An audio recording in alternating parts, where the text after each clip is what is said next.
सभी भक्तों से हाथ जोड़ के निवेदन है, प्लीज़ कथा को अंत तक जरूर सुनना। इस कथा में हर एक शब्द बहुमूल्य है। बहुत सावधानी से सुनो। सबसे पहला, भागवत का विषय क्या है? कहीं जाते हैं तो उस स्थान का कुछ ना कुछ प्रभाव आपके ऊपर होता है। भागवत जी के कई प्रभाव हैं, परंतु एक विशेष प्रभाव होगा कथा सुनने से। वो क्या है? तो कहते हैं धर्म प्रौजित कई तवोत्र परमो। आपके चित्त में परम धर्म करने की बहुत इच्छा प्रकट होगी। परम धर्म किसको कहते हैं? दो बातें होती हैं, धर्म और परम धर्म। अभी आप लोग बिजनेस करते हो, जॉब करते हो, हमारे भी पराग जी सिंगिंग करते हैं, पायलट प्लेन उड़ाता है। आप जो कुछ भी अपने घर परिवार के पालन पोषण के लिए करते हो, सही तरीके से, गपलेबाजी से नहीं, सही तरीके से जो क्रिया करते हो वो सब धर्म कहलाता है। वो सब आपका धर्म है। वो पहले है, बाकी सब बाद में है, क्योंकि उससे आपका संसार चल रहा है। जिससे आपका संसार चल रहा है, जिससे आपका घर चल रहा है, जिससे आपकी प्रतिष्ठा, आपका ऐश्वर्य, आपके परिवार का पालन पोषण हो रहा है, वो सब धर्म कहलाता है। और परम धर्म कौन क्या होता है? तो सीधा उदाहरण है, जिस क्रिया से हमारा तन, हमारा शरीर पुष्ट होता है वो धर्म है, और जिस क्रिया से हमारी आत्मा पुष्ट होती है वो परम धर्म है। सुन रहे हैं?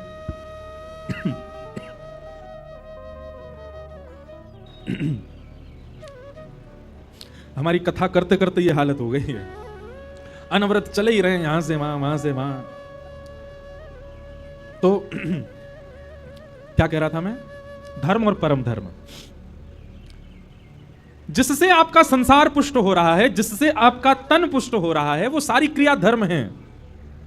और जिससे आपका मन पुष्ट हो रहा है, जिससे आपके विकार नष्ट हो रहे हैं, जिससे आपकी बुद्धि शुद्ध हो रही है, वो सारी क्रिया परम धर्म है।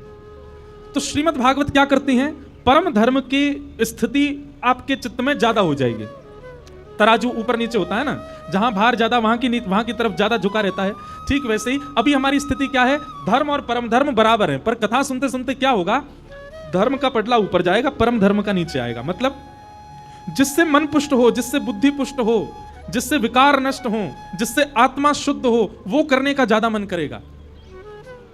वृंदावन जाना ये धर्म नहीं है, ये परम धर्म है। क्यों? वृंदावन जाने से तन पुष्ट नहीं होता। वृंदावन में कई बार इतनी भीड़ होती है कि हमारा तन तो पूरा कुचल जाए।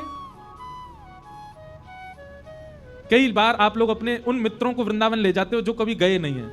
आजकल तो रील्स वील्स में देख दाख के लोग वृंदावन ज्यादा जाते हैं, और फिर वृंदावन जाकर के वहां की भीड़, वहां की गर्मी, वहां पे धूप ताप पड़ रही है, महाराज गाड़ियां घुसने नहीं दे रहे, पुलिस वालों ने बाहर ही रोक दी है। अब बताओ क्या करें? उस स्थिति में जो आपके संग में मित्र आदि गए, वो कहे भैया हम तो ठीक है, अब हमसे ज्यादा वृंदावन नहीं जाया जा सकता, व्यवस्थाएं बड़ी कम है यहाँ पे। ऐसा व्यक्ति कौन है? शरीर को प्रधानता देने वाला। वो वृंदावन में टिक नहीं सकता।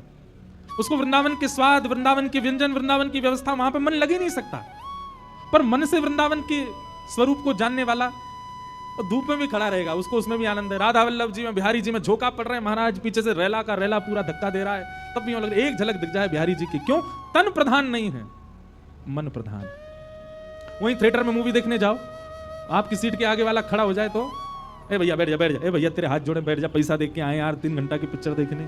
वहां तन प्रधान होता है तो आप सामने वाले को हटा दो। पर बिहारी जी में आप सामने वाले को नीचे नहीं करते, खुद ऊपर उठते हो कि ठाकुर जी दिखें, क्योंकि तन प्रधान नहीं है, वहां आत्मा प्रधान है। तो श्रीमद् भागवत क्या करती है? आपकी तन की जो प्रधानता है, उसमें जो आप रमे हुए हो ना, उस स्थिति को कम करती है। फिर आप सम हो जाते हो, आप परम धर्म की ओर अग्रसित हो जाते हो। भाई 3 घंटा बैठ करके कथा सुनना ये सामान्य बात नहीं है। भगवान गीता में कहते हैं संसार में 2 काम सबसे कठिन, पहला स्वयं अध्ययन करना, और दूसरा खुद मौन रह के दूसरे को सुनना। सबसे कठिन ये 2 काम। आप लोग सुन रहे हो? ये कम नहीं है, पर ये हो भी किस लिए रहा है? क्योंकि अभी आपका धर्म गौड़ हो चुका है, परम धर्म प्रधान हो चुका है, इसलिए आप अपनी आत्मा को विशेषता दे रहे हो, और उसके सुख के लिए, मन के सुख के लिए। अब यहां बैठने में आपके तन को कोई सुख नहीं हो रहा होगा, लेकिन मन प्रसन्न हो रहा है, मन में सुख है, मन में आनंद है। यही भागवत जी का नियम है। अब ये तो 7 दिन तक आपके तन की स्थिति ना, ये अनवरत जीवन के लिए हो जाएगी, तब समझो कि हां अब कथा की कृपा हम पे हुई है। तो भागवत जी का विषय क्या है? धर्म प्रयोजित कई तवोत्र परमो। दूसरी बात, दूसरी बात तो बहुत जरूरी है सुनने वाली, भागवत जी का अधिकारी कौन है? इस पंडाल में हजारों लोग बैठे हैं, लेकिन इन हजारों में अधिकारी कौन है कथा सुनने का? तो कहते हैं जो मात्सर्य दोष से रहित है, जिसके चित्त में मत्सरता नहीं है। मात्सर्य दोष किसको कहते हैं? किसी का रूप देख करके, किसी का गुण सुन करके, किसी की योग्यता जान करके आपको पीड़ा हो, इसी को मात्सर्य दोष कहते हैं। एक बात हमारी बहुत ध्यान से सुनना बंधुओं, कामी व्यक्ति भी एक समय पर भगवत प्राप्ति कर सकता है, क्रोधी व्यक्ति भी एक समय पर भगवत प्राप्ति कर सकता है, आदि आदि दोषों से युक्त व्यक्ति को भी भगवत दर्शन हो जाएगा, लेकिन ईर्ष्यालु व्यक्ति को ठाकुर जी नहीं मिल सकते। और आज की डेट में ईर्ष्या बहुत बढ़ गई है। आप किसी की योग्यता देख करके सहन नहीं कर पाते, किसी की श्रेष्ठता देख करके। और एक बात बताएं, बहुत ध्यानपूर्वक सुनना, ईर्ष्या करने वाले व्यक्ति के चेहरे का तेज चला जाता है। क्यों? जैसी किसी की योग्यता दिखता है तो योग्यता देख करके, योग्यता सुन करके उसके चित्त में एक ज्वाला सी जलती है। वैसे देखो, ईर्ष्या एक ना एक बार जीवन में सबको हुई है। इस संसार में ईर्ष्या से कोई नहीं बचा, यहां बैठे सबको भी हुई है। ईर्ष्या जब होती है तो आपने देखा है आपके नेत्रों के अंदर, आपके मुखमंडल पर, आपकी छाती में एक अलग सी अनुभूति होती है। किसी को सुंदर देख लिया, किसी की योग्यता देख ली, किसी को बहुत पॉपुलर देख लिया, या किसी हमारे संग पढ़ता था, फेल होता था, और आज देखो इतनी बड़ी कंपनी चला रहा है। मन में एक ईर्ष्या आ गई ना। तो ईर्ष्या एक विचित्र प्रकार की ज्वाला आपके चित्त में प्रकट करता है, जिससे आपके चेहरे का जो तेज है धीरे धीरे कम होने लग जाता है। भले ही ऊपर से पाउडर पोते आओ तो बात अलग है, लेकिन जो वास्तविक आपका जो रूप है ना, ये रूप से बहुत कुछ पता चलता है कि मानव कैसा है।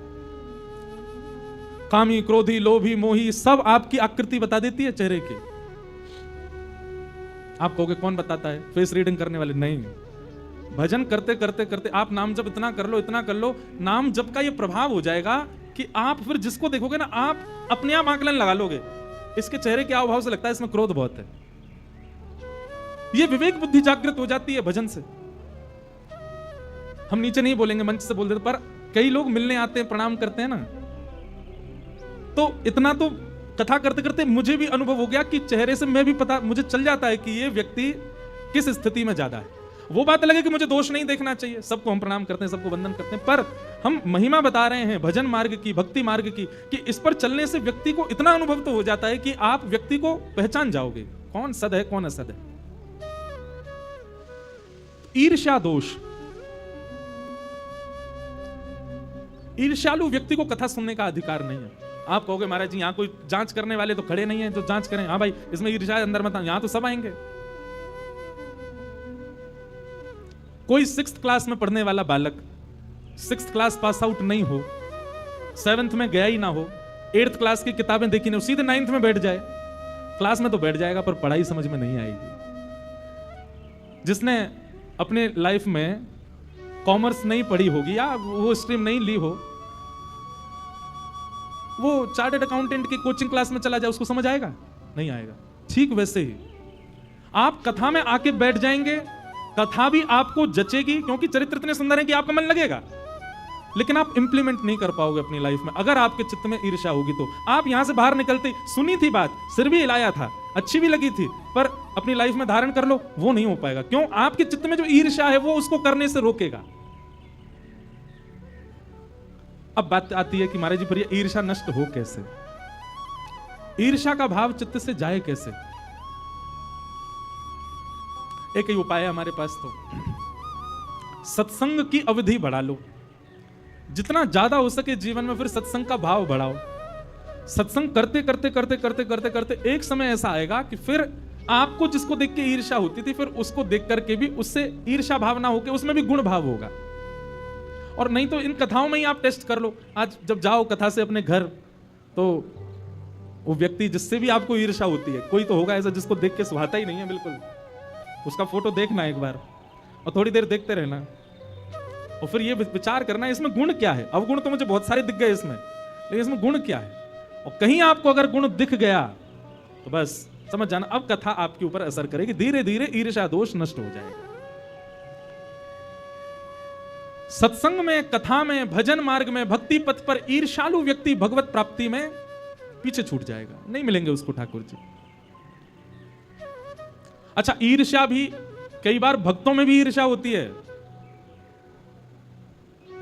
इसने ऐसा श्रृंगार किया तो इससे बढ़िया करके दिखाऊंगा, इससे यूं करके दिखाऊंगा।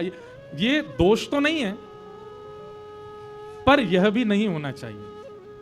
निर्मत्सराणाम सताम, मात्सर्य दोष रहित हो जाओ, ईर्ष्या भाव चित्त में मत रखो। तो भागवत का अधिकारी कौन? जिसके चित्त में ईर्ष्या नहीं है। भागवत का अधिकारी हम बोल रहे हैं तो सीधा आप अर्थ यही लगाया करो, भगवान का अधिकारी कौन है? जिसके चित्त में ईर्ष्या नहीं है।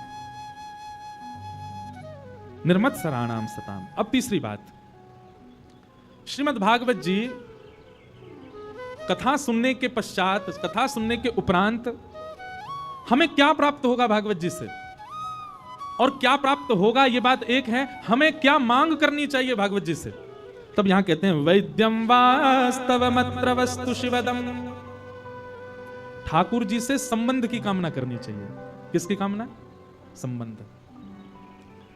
कोई संबंध हो, कई जन्मों से बुला रहे हो, कोई तो नाता जरूर होगा, नजरों से नजरें मिला न पाऊं, मेरी नजर का कसूर होगा, तुम ही तो मेरे माता पिता हो, तुम ही तो मेरे बंधु सखा हो, कितने रिश्ते तुम संग मेरे, रिश्ता निभाना जरूर होगा, कई जन्मों से बुला रहे हो, कोई तो नाता जरूर होगा। हम एक बात कह रहे हैं व्यास मंच पे बैठ के, बहुत ध्यान से सुनना। कह चुका हूं पहले भी, पुनः कह रहा हूं, जीवन में एक बार भी ठाकुर जी की कथा प्रिय लग गई हो, 7 दिन कथा सुनने आए, 7 दिन अच्छी नहीं लगी, लेकिन एक दिन कोई एक चरित्र अच्छा लग गया हो, पूरे जीवन में अब तक में कभी भी वृंदावन प्रिय लग गया हो, वृंदावन जाकर के कभी श्री राधा रमण जी को देख करके चित्त में एक बार प्रेम प्रकट हो गया, फिर भले ही नहीं हुआ उसके बाद, एक बार हुआ था बस, ब्रजवासियों को देख करके, यमुना जी को देख करके, रजकण देख करके एक बार, केवल एक बार किंचित प्रेम प्रकट हुआ हो, तो आप ये बात निश्चित मान लीजिएगा, आपका पूर्व का कोई तो संबंध ठाकुर जी से पुराना है, किसी अपराध के कारण आपका पुनर्जन्म हुआ है और आप ठाकुर जी से विलग हैं। ये एक क्षण का प्रेम प्रकट करा करके ठाकुर जी प्रमाणित कर रहे हैं कि तू मेरो है, पहले तो ही मेरो है, लेकिन तू भटको गयो है, तू मुझको पहचान नहीं पा रहे हो है। अब आप किसी भी भक्त का चरित्र उठा करके देखो, जिन सनातन गोस्वामी की हम लीला सुन रहे हैं, ये भी इनके पूर्व काल में ठाकुर जी की मंजरी है, मंजरी भाव में आप रहते हैं। रूप गोस्वामी जिन्होंने श्री गोविंद देव जी को प्रकट किया, वे गुण मंजरी हैं। मंजरी मतलब गौड़िया वैष्णव संप्रदाय में नित्य सहचरी सखी को मंजरी कहते हैं। तो रूप गोस्वामी कौन है? बोले रूप गोस्वामी ठाकुर जी की गुण मंजरी हो। गुण मंजरी का भाव क्या है? बोले ठाकुर जी को तांबूल पवाती हैं निज वृंदावन में, गुण मंजरी। हमारे स्वामी श्री हरिदास जी, ये कौन है? ये ललिता जी का रूप है। हमारे श्री हितरवंश महाप्रभु कौन है? ये वंशी का अवतार हैं, ये पूर्व में वंशी थे। श्री हरिराम व्यास, ये पूर्व में कौन थे? ये विशाखा जी का रूप हैं।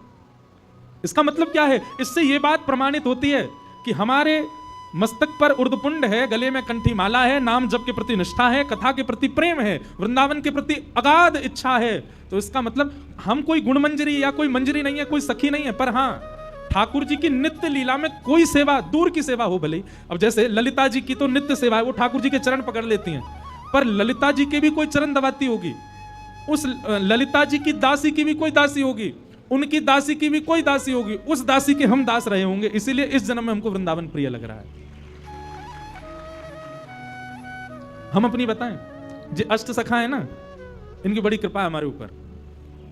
अष्ट सखा तो हो ही नहीं सकते, पर अष्ट सखा को कोई दास रहे होगो, वह दास को कोई दास रहे होगो, वह दास को कोई दास रहे होगो, वह दास को भी कोई दास रहे होगो, और वह दास के हम दास रहे होंगे। हमारे यह जन्म में वक्ता बन के आ गए।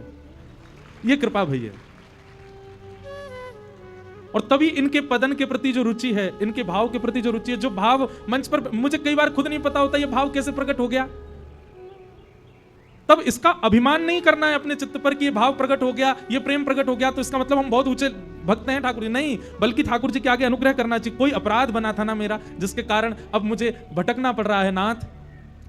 बस प्रयास करूंगा कि इस जन्म में एक क्षण भी आपको भजे बिना, आपको देखे बिना, आपको कहे बिना व्यतीत ना करूं। एक दिन भी मेरा ऐसा व्यतीत ना हो जिस दिन आपको याद ना करूं नाथ। इस जन्म को मैं अवसर मान करके आपकी प्राप्ति में लगा दूंगा, ऐसा भाव प्रकट करो। पर हम एक बात आपको यह बताना चाह रहे हैं कि आपको ठाकुर जी यदि प्रिय लग रहे हैं तो इसमें आपने कुछ नहीं किया है, आपका संबंध है पूर्व से कोई उनसे, वो खोजने की जरूरत नहीं है क्या है। पर अपना रुझान देखो कहां की ओर है। जैसे हमारा रुझान अष्ट सखाओं में है, तो सभी भक्तों पर अष्ट सखाओं में विशेष है। आपका रुझान कहां की ओर है? किन आचार्यों के प्रसंग में आपको सुख मिलता है, किन के भाव में आपको आनंद आता है? वहीं के कोई दास परंपरा के आप पूर्व जन्म के रहे हो, पूर्व जन्म में आपने आस्वादन किया है श्री कृष्ण का, इसीलिए इस जन्म में आपको प्रिय लग रहे हैं।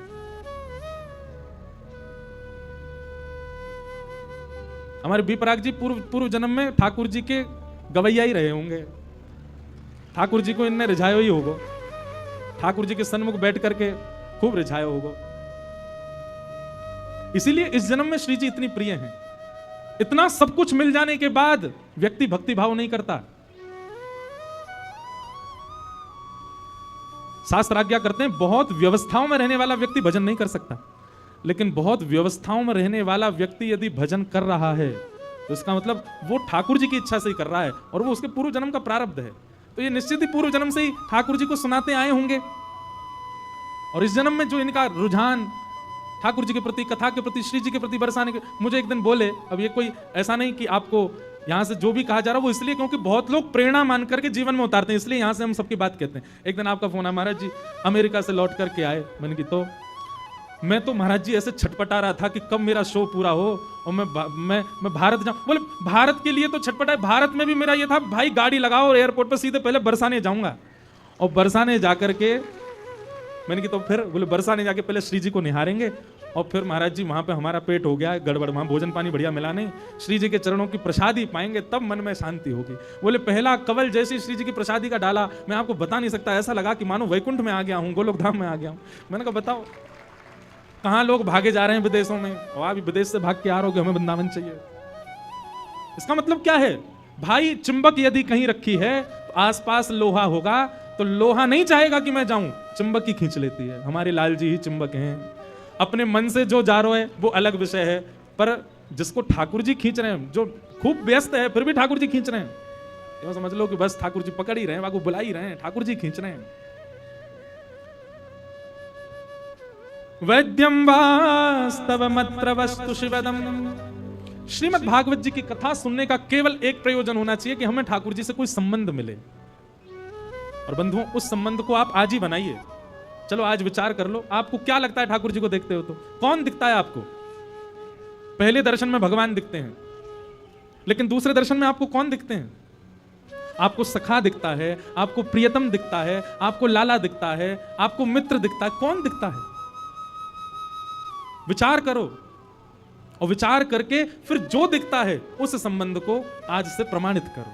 ठाकुर जी से संबंध बनाओ। अगर ठाकुर जी से संबंध नहीं बनाया, केवल उनको भगवान मान करके भजते रहे, तो आप कहीं ना कहीं भक्ति के उस चरम सुख से दूर ही रह जाओगे, वंचित रहोगे। ठाकुर जी से कोई संबंध बनाओ, ठाकुर जी को अपना कोई मानो और वो खुद से पूछो क्या लगते हैं आपको। एक व्यक्ति आया मुझसे ऑस्ट्रेलिया में मिलने, तो मेरे से बोला महाराज जी मेरा ठाकुर जी से बड़ा विचित्र संबंध है। मैंने कहा क्या? बोले ठाकुर जी मेरे दामाद लगते हैं। मैंने कहा दामाद कैसे? बोले मुझे इतने प्रिय नहीं है पर मेरी बेटी को बहुत प्रिय है, वो उनको प्रियतम मानती है, पूरे दिन घूमते, तो ठाकुर जी मेरे दामाद हैं। मैंने कहा वाह भैया ससुर जी जय हो, तो प्रणाम। लेकिन हम उसको ये बोल के आए, मैंने कहा सुन अब जीवन भर इस संबंध को निभाई हो। तो फिर मुझसे बोला तो फिर मैं आशीर्वाद दे सकता हूँ ठाकुर जी को? मैं दो, कोई दिक्कत नहीं। हमारे ब्रज में तो खूब आशीष देते हैं ठाकुर जी को, आशीष के पद गाए जाते हैं। चिरजीवो गोपाल रानी तेरो, चिरजीवो गोपाल। हम सब तो आशीष देते हैं, हर उत्सव में आशीष मिलता है ठाकुर जी को। मैंने कहा भाई खूब आशीष दो। तो बड़े विचित्र संबंध बनाते हैं लोग ठाकुर जी से। पर संबंध बनाओ, पूछो स्वयं से क्या लगते हैं आपको ठाकुर जी, कौन दिखता है आपको जब उनको दिखते हो। और क्षमा करना, केवल भगवान दिखते हैं तो फिर अभी पीछे ही हो आप। और एक बात और बताएं आपको, जिसको केवल भगवान दिखते हैं उसकी दूसरी दृष्टि में हम दावे से कह रहे हैं उसको पाषाण ही दिखता है। उसको यही लगता होगा कि कोई मूर्ति खड़ी है सामने। ठाकुर जी को भगवान भाव नहीं, ठाकुर जी को कोई अपने प्रिय भाव से देखो और फिर उस संबंध को स्थापित करो, उस संबंध को व्यवस्थित करो। प्रयागराज में एक व्यक्ति रहते थे, सत्य घटना है, हम सुनाते हैं कथा में। उनके कोई संतान नहीं थी, खूब प्रयास किया लेकिन संतान जब नहीं हुई तो अंत तो गत्वा उन्होंने ठाकुर जी को अपना पुत्र मान लिया और श्री कुंज बिहारी लाल जी का एक सुंदर मंदिर बनवाया और पूरा दुनिया दर्शन करने आया, सब कहते कुंज बिहारी, और वो दोनों दंपति कहते हमारा कुंजो बेटा, ये हमारा कुंजो बेटा है। लेकिन एक बात और सुनिए, मैं कई घरों में गया हूं, वो लोग बोलते हैं, पर जब कोई संत आवे, कोई कथा वक्ता आवे, कोई महापुरुष आवे, सबके सामने ऐसे नहीं बोलना है। पर एक जगह मैं कहीं गया था बंबई में, तो मेरे सामने वो ऐसे बोल गए, देखो महाराज जी कैसा खड़ा है इतरा करके। उनका भाव था, तो मैंने फिर उनको समझाया, मैंने सुनो ये भाव आपके एकांतिक होने चाहिए, सबके सामने नहीं। क्यों? मैंने कि मेरे मन में दोष आया, आप ऐसा कैसे बोल सकते हो ठाकुर जी को? लेकिन ये आपका निज भाव है तो निज ही रहने दीजिए, सबके सामने नहीं। कई लोग प्रकाशित कर देते हैं अपने ठाकुर जी के प्रति। संबंध गोपनीय रखना है, प्रेम को ज्यादा ढिंडोरा मत पीटो, उसको गोपनीय रखो। तो कुंजो बेटा जो कौन है? बोले हमारा कुंजो बेटा। एक बार गांव के लोगों ने आकर के सेठ जी से कहा, बोले सेठ जी आप इसको कुंजो बेटा करते रहो तो अच्छा आपकी भावना है, संस्कार कौन करेगा आपका चले जाने के बाद? बोले तुम्हारा कौन करेगा? बोले हमारे तो बेटा हैं वो करेंगे। बोले मेरा भी बेटा कुंजो बेटा यही करेगा। इतने विश्वास से उन्होंने ये बात कह दी, कुछ समय बाद उनके प्राण चले गए। गांव के सब लोग इकट्ठे हुए, सब लोग उनको ले जाने लगे। सब लोग प्रशंसा तो करते ही हैं, जब कोई चला जाता है तो उसकी सब प्रशंसा करते हैं, बहुत अच्छे थे, बहुत बढ़िया थे, सब कहते जा रहे थे। छोटे छोटे कई सारे बच्चे शव यात्रा में चल रहे थे रोते हुए। क्यों? उनके बालक नहीं थे तो गांव के सब बच्चों से प्रेम करते थे। जैसे ही शमशान पहुंचे, अब बोले भाई कैसे करना है इनका संस्कार, कौन करेगा? तभी उन बालकों में एक बालक बहुत रो रहा था, अंगूठा पकड़ करके, सेठ जी कहां चले गए और मुझे कौन पवाएगा, मुझे दूध कौन पिलाएगा? गांव के लोगों ने सोचा यही बालक बहुत रो रहा है, इसी से ही करा दो। और भाई हमारे गांव के सेठ जी, हम सब करेंगे इनके 13 दिन तक जो भी लीला होगी, हम ही परिवार है इनका, गांव का ही एक बालक है, इसी से करा दो। उस बालक से सेठ जी का संस्कार हो गया। संस्कार करने के बाद यमुना जी में स्नान के लिए सब लोग बोले भाई गोता लगाओ, एक एक गोता लगा के घर चलो। सब लोग गोता लगाने के लिए गए। जैसे ही उस बालक ने गोता लगाया, सब लोग बाहर खड़े थे, निकलेगा, वो निकला ही नहीं बाहर। गोताखोरों ने खूब ढूंढा, नहीं मिला। तभी एक वृद्ध सेठ जी का मित्र बोले सेठ जी कहते थे मेरा संस्कार कुंजो बेटा करेगा। ये कुंज बिहारी तो नहीं थे? अरे दौड़ के चलो सेठ जी के मंदिर में, कुंज बिहारी को जाके देखो। सब दौड़ करके गए तो कुंज बिहारी लाल जी को देखा तो सिक से लेकर के नख तक वो जल निमग्न थे और पूरा यमुना जी का जल उनके अंग से गिर रहा था, मानो गोता लगा करके आए हैं। ऐसे हैं ठाकुर जी। आप भूल सकते हैं कि आपने क्या संबंध माना है ठाकुर जी से, लेकिन ठाकुर जी को एक बार आपने बता दिया, ठाकुर जी नहीं भूलते। ठाकुर जी सदा याद रख और निभाते भी हैं। इसलिए कोई संबंध बनाओ। और संसार में जिस संबंध का अभाव ज्यादा हो ना, सबसे ज्यादा अभाव दो चीजों का है आज की डेट में। पहला तो मित्र नहीं है आजकल, सब रे बस पैसा खर्च करवाने वाले हैं और आपको धोखा देने वाले, मित्र कोई नहीं है। मित्र का संबंध। और दूसरा प्रेमी का संबंध। प्रेमी और मित्र संसार में खोजने पे नहीं मिलेंगे, ये दोनों संबंध ठाकुर जी से बना सकते, पर मेरे कहने से नहीं, आपका अपना भाव बने तो। पूछिए क्या लगता है आपको ठाकुर जी को देख के, कौन दिखते हैं आपको, वही संबंध बनाओ। वैद्यम वास्तवमत्र वस्तु शिवदम। ठाकुर जी से वास्तविक संबंध बनवाने में आपकी सबसे ज्यादा सहायता करेंगी भागवत जी। और कैसा संबंध बनेगा? बोले शिवदम। शिवदम यानी कि कल्याणकारी। तो विषय, अधिकारी, संबंध और अंतिम बात आती प्रयोजनम। तो प्रयोजन क्या है? तापत्रयोन्मूलनम। भागवत जी का प्रयोजन क्या है? 3 प्रकार के ताप, 3 प्रकार के दुख होते हैं हम सबके जीवन में, आदि दैविक, आध्यात्मिक, आदि भौतिक। पहले भी बोल चुका हूं कि कथा कथा ताप निवृत्त करती है। इसका मतलब यह नहीं कि आपके जीवन में संकट नहीं आएंगे। आप हनुमान चालीसा पढ़ करके गाड़ी में बैठ करके निकल जाओगे, इसका कारण यह नहीं होता कि फिर आपकी गाड़ी पंचर नहीं होगी, आपकी यात्रा मंगली होगी। जैसी भी यात्रा हो, आपका चित्त सम रहेगा।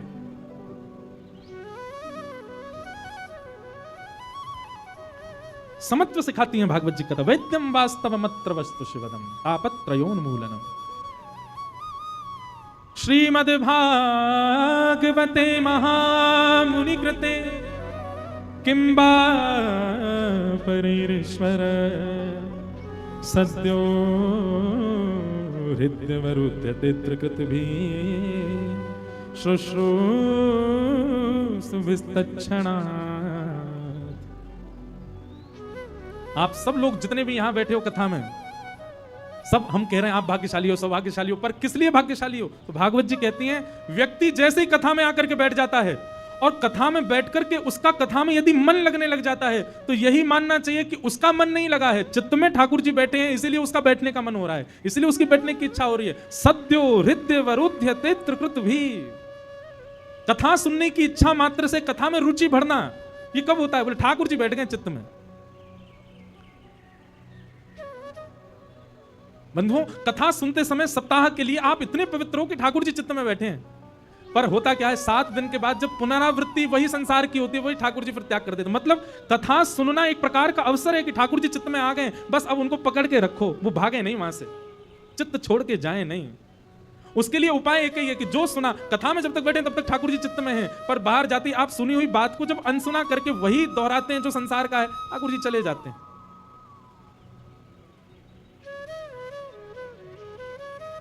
एक पंक्ति हम गाया करते हैं कथा में, बना कह के हृदय में हम प्रेम मंदिर। बहुत सुंदर भाव है। कन्हैया कन्हैया पुकारा करेंगे, लताओं में ब्रज की गुजारा करेंगे। कन्हैया कन्हैया, नेत्र बंद करके गाओ, श्री राधा रमण लाल, राधा वल्लभ लाल का स्मरण करके गाओ।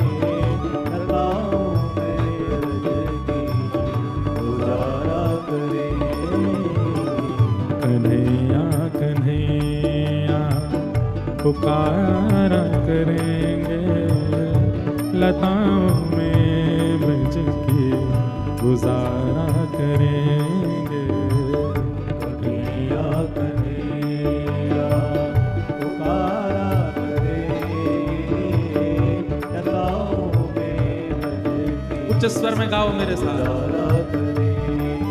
ओ कहीं तो मिलेंगे वो बांके बिहारी, कहीं तो मिलेंगे वो बांके बिहारी। हाँ कहीं तो मिलेंगे राधा रमण बिहारी, कहीं तो मिलेंगे राधा रमण बिहारी।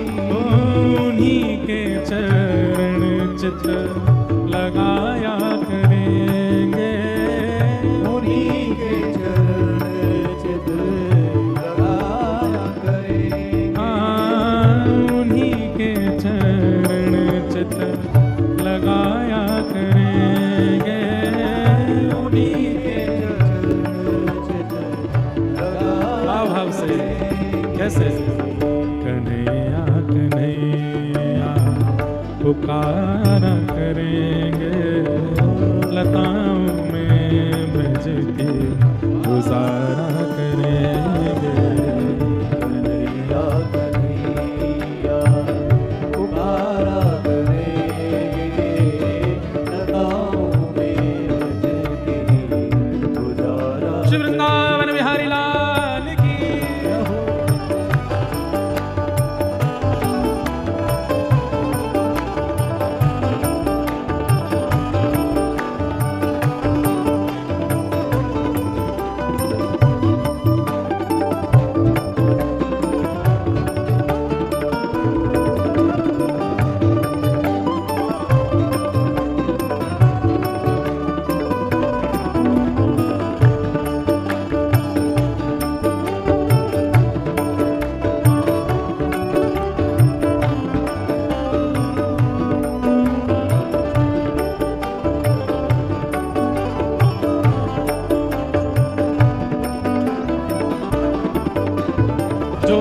मेरे चित्त में आ रही थी वो पंक्ति यही है, बना करके हृदय में हम प्रेम मंदिर, बना करके हृदय में हम प्रेम मंदिर, ओ बना करके हृदय में हम प्रेम मंदिर, बना करके हृदय में हम प्रेम मंदिर, ओ वही उनको झूला झुलाया करेंगे, वही उनको झूला झुलाया करेंगे, वही उनको झूला झुलाया करेंगे, वही उनको झूला झुलाया करेंगे। आओ कन्हैया कन्हैया पुकारा करेंगे, लताओं में बज के गुजारा करेंगे, कन्हैया कन्हैया पुकारा करेंगे, लताओं में रज के गुजारा करेंगे। ओ जो रूठेंगे हमसे वो बांके बिहारी, जो रूठेंगे हमसे वो बांके बिहारी, जो रूठेंगे हमसे वो वल्लभ बिहारी, रूठेंगे हमसे वो वल्लभ बिहारी। बात हमारी सुनो, ठाकुर जी रूठे हैं, इसका क्या प्रमाण है? अगर आपने कोई अपराध किया है तो आप समझ ही जाओगे कि ये मैं अपने अपराध का भोग रहा हूं, अभी मैंने पूर्व में ऐसा किया था, ये इसीलिए मेरे साथ अभी जो हो रहा है वो मेरे पूर्व का कोई कृत्य है जो मैं भोग रहा हूं। लेकिन आप अगर प्रेम लक्षणा भक्ति में हो, जितनी संख्या यहां बैठी है सब प्रेम लक्षणा भक्ति वाले हैं, आप प्रेम लक्षणा भक्ति में हो और इस भक्ति पथ पर आने पर ठाकुर जी आपसे रूठ गए, ये इसमें कैसे पता चले? इसमें अपराध नहीं आते हैं लौट करके, तो आप जैसा चाहते हो वैसा आपको मिलने लग जाए तो समझ जाओ ठाकुर जी रूठ गए। आपने जो सोचा, जहां सोचा वहां चले गए, समझ जाओ ठाकुर जी रूठे बैठे हैं। जैसे कई बार प्रेमी यदि रूठ जाता है तो उसका प्रेमी उसको सब देगा, जैसे पति रूठा हो या पत्नी रूठी हो तो पति को भोजन भी देगी, चाय भी देगी, पानी भी देगी, टिफिन भी लगाएगी, कपड़े भी प्रेस करेगी, सब कर, पर बात नहीं करेगी। रूठने पर वो सारे काम बल्कि टाइम पे और करेगी, और दिन तो भले लेट कर दे पर जिस दिन रूठी होगी उस दिन पहले ही उठ के बना देगी भोजन, रूठी है। ठाकुर जी जब रूठ जाते हैं किसी प्रेम करने वाले से तो उसकी मनचाही हर वस्तु दे देते हैं उसको, ले जा खुश रह तू। हम लोगों को लगता है कि वृंदावन नहीं जा पा रहे, ठाकुर जी रूठे हुए हैं, श्री जी रूठी हुई हैं, नहीं, ठाकुर जी का रूठना अलग है। आपका वृंदावन का मन बना और तुरंत व्यवस्था हो गई, चले गए तो समझो रूठे हैं। लेकिन आपका जाने का मन बनना, योजना ही नहीं बन पा रही, कभी कोई रुकावट, कभी कोई रुकावट, कभी कुछ, तब समझो ठाकुर जी प्रसन्न है, खेल रहे हैं मेरे संग, आने नहीं दे रहे हैं। ठाकुर जी का रूठना अलग है। ठाकुर जी रूठते हैं तो सब दे देते हैं, जो चाहोगे सब ले जाओ, मेरा पीछा छोड़ लेके चल भाग यहां से। लेकिन ठाकुर जी जाको पकड़ के रखें, वाको के ना ये तो नहीं दूंगा, ये तो मैं खाऊंगा, ये तो मेरा है, मैं अपने पास रखूंगा, तो वही दूंगा जो तेरे काज जरूरी है। इसलिए भैया आपकी मन चाहिए मनोकामना छठ में पूरी हो जाती है तो समझ जाओ बिहारी जी रूठे हुए हैं। तब क्या करो? जो रूठेंगे हमसे वो बांके बिहारी, रूठेंगे हमसे वो बांके बिहारी, ओ जो रूठेंगे हमसे वो रमण बिहारी, रूठेंगे हमसे वो रमण बिहारी, ओ चरण पड़ उन्हें हम मनाया करेंगे, चरण पड़ उन्हें मनाया करेंगे, चरण पड़ उन्हें हम मनाया करेंगे, चरण पड़ उन्हें मनाया आओ सब लोग। करेंगे। ओ कन्हैया कन्हैया पुकारा करेंगे, लताओं में ब्रज के गुजारा करेंगे। कन्हैया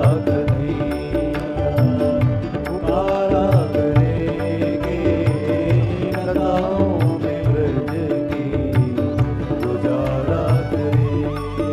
ओ उन्होंने नचाए हैं ब्रह्मांड सारे, उन्होंने नचाए ब्रह्मांड सारे। ओ मगर अब उन्हें हम नचाया करेंगे, मगर अब उन्हें हम नचाया करेंगे, मगर अब उन्हें हम नचाया करेंगे, मगर अब उन्हें नचाया कन्हैया कन्हैया पुकारा करेंगे, लताओं में ब्रज की गुजारा करेंगे। कन्हैया पुकारा करेंगे, लताओं में ब्रज की गुजारा करेंगे। ओ कन्हैया कन्हैया पुकारा करेंगे, लताओं में ब्रज की गुजारा करेंगे। कन्हैया पुकारा करेंगे, लताओं में ब्रज की गुजारा करेंगे।